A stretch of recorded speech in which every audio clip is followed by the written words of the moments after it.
Hey guys, how's it going? Are you familiar with Adoniram Judson? He was one of, if not the first foreign missionary that came out of the United States of America. He ended up going to this country called Burma, which we now know as Myanmar, and he spent almost 40 years there in mission work. In his first 12 years, his success, you could argue, was nominal. In fact, it took him 6 years before he got his first convert. And by the end of 12 years, he only had 18 converts. And things didn't get any better for him. No, in fact, they got worse. You see, the Burmese government and the British got into this war and they began to fight. And the Burmese didn't trust Adoniram very much, so they took him and they threw him into prison. And he spent the next 20 months in some of the worst prisons that the country had to offer. His wife, on the other hand, a single now, because her husband's in prison, woman who was carrying around a young child she was still nursing, went from office to office trying to secure his release. Finally, when he was released, not too long after that, his wife died. You know, things were looking pretty bleak for Judson. You kind of wonder, how did he keep going? From our position in history, we can look back at all of this information with a certain amount of detachment. But we're in the midst of it. You think, man, year after year, a nobody responding to his preaching, his wife dead, 20 months in prison.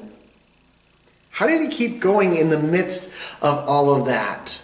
Can you imagine him having to report his numbers to an agency of people that were saved? 0, 0, 0, 0, 0.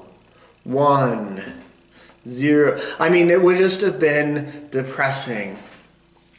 On Sunday, we talked about the 72 disciples who were sent out, and they came back and they were filled with exuberance and with joy. They'd been on this short-term missions trip, and they come back exclaiming, Jesus, even the demons are subject to us in your name. And this was kind of like the cherry on top of the ice cream sundae that they were eating. And they were just filled with joy, and that's exactly what short-term missions trips are intended to do. They want people to come back maybe drained a little physically, mentally, emotionally, but just filled with excitement and exuberance and desiring to go back out into the field. And that was exactly the experience that these disciples had. However, Jesus wanted to make sure that their joy was coming from the right direction, the correct direction.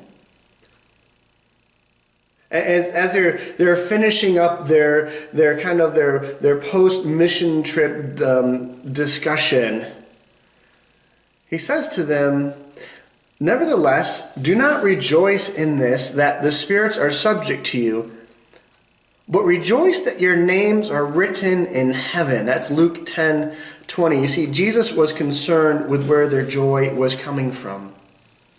The statement that the disciples made indicated that their joy was coming either from the success of the mission trip, the work that they had accomplished, the power that they had found and that they weren't expecting. And Jesus doesn't subtract from any of those, yet he wants to remind them that that's not where our success should come from. Work, that's not where our joy should come from. Our work, our success, our power, all those things are transitory. All those things can be lost. Think of Adoniram Judson, who didn't have any of those to start off with except his work.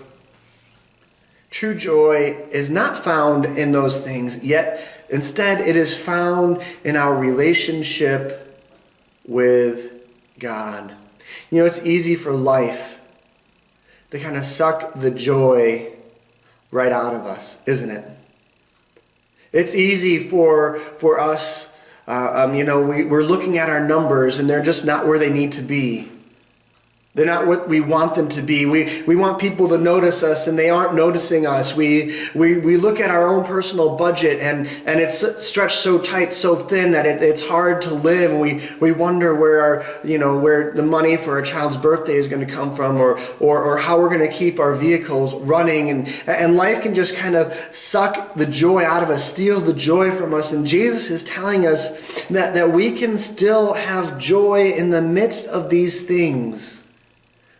Because our joy is found not in success or power, but our joy should be found in our relationship with God, and that is something that nobody can steal from us. It gives us the hope that tomorrow will be better than today.